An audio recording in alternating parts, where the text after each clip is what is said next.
क्या आपने कभी सोचा है कि वे कौन सा ऐसा समय रहा होगा कि जब एक स्वतंत्र, समृद्ध और दुनिया को दिशा देने वाला भारत गुलामी की बेड़ियों में जकड़ गया, और सोने की चिड़िया कहे जाने वाला भारत, जहां ज्ञान का प्रकाश था, संस्कृतियों की परिपूर्णता थी, नालंदा और तक्षशिला जैसे विश्वविद्यालय जो विश्व भर में अपनी शिक्षा के लिए प्रसिद्ध थे, ऐसा देश सैकड़ों सालों तक पराधीन रहा। क्या वास्तव में भारत या उस समय का हिंदुस्तान कमजोर था, या कोई षड्यंत्र रचा गया, अचानक हुआ, या कदम दर कदम हमें धीरे धीरे जकड़ लिया गया? आज इस एपिसोड में हम जानेंगे कि भारत की गुलामी की शुरुआत कैसे हुई। कहानी की शुरुआत होती है लगभग 1000 साल पहले, जब भारत अपनी समृद्धि, संपन्नता और संस्कृति के शिखर पर खड़ा था। अनेक राज्यों के बावजूद अपार समृद्धि थी, मसालों की खुशबू हवाओं में महकती थी और बाजारों में रेशम चमकता था। मंदिरों की घंटियां ज्ञान की ध्वनि के साथ गूंजती थी। उसी समय उत्तर पश्चिम दिशा में एक दुश्मन योद्धा जो भारत पर लूट के लिए सपना बुन रहा था, वह था मोहम्मद गजनी, जिसने सुना था कि भारत धन, सोना, संपत्तियों से भरा हुआ है, और इसी चमक ने 1001 ईस्वी में भारत का भविष्य बदल दिया। गजनी ने भारत पर 1 या 2 नहीं, कुल 17 बार हमले किए, और हर बार लूट, हमला, बर्बादी, खूनी मैदान, मंदिर, हवेलियां पीछे छोड़ता चला गया। सोमनाथ मंदिर लूटा गया, मूर्तियां तोड़ी गई, और भारत का गर्व, आत्मविश्वास पहली बार कांप गया। लेकिन सवाल यह है कि गजनी कैसे सफल रहा? क्या भारत में सेना नहीं थी? हिंदुस्तान के योद्धा कमजोर हो गए थे?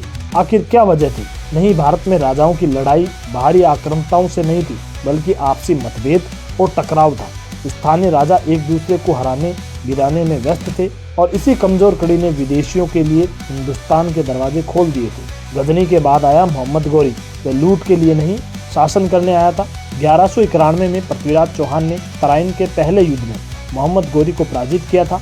लेकिन जब 1192 में मोहम्मद गौरी ने वापस बदला लेने के लिए आया, तब भारत एकजुट नहीं था। स्थानीय और पड़ोसी राजाओं ने साथ नहीं दिया, और तराइन की दूसरी लड़ाई पृथ्वीराज चौहान हार गए।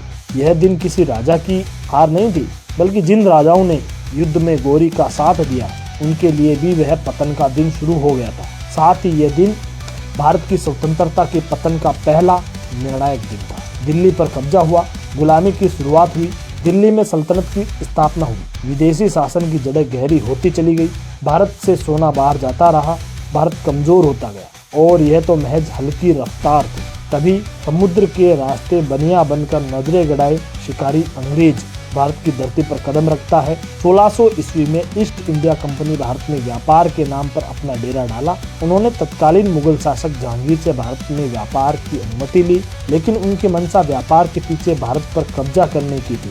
अंग्रेजों ने तलवार से ज्यादा चालाकी से जीत हासिल की। व्यापार के नाम पर सूरत, मद्रास और बंबई पर कब्जा करते करते भारत की शासन शक्ति को भी अपने हाथ में ले लिया।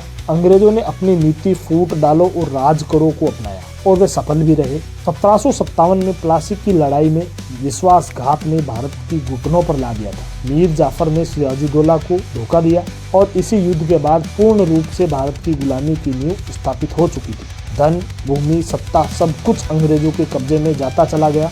लगातार 200 सालों तक भारत जकड़ा रहा, और फिर 1857 की क्रांति ने भारत की आत्मा को जगाया। मंगल पांडे, रानी लक्ष्मीबाई, तात्या टोपे जैसे नायकों ने बीड़ा उठाया, और लंबे संघर्ष और लाखों आहुतियों के बाद भारत वापस 1947 में स्वतंत्रता का सूरज देख पाया। जय हिंद, जय भारत।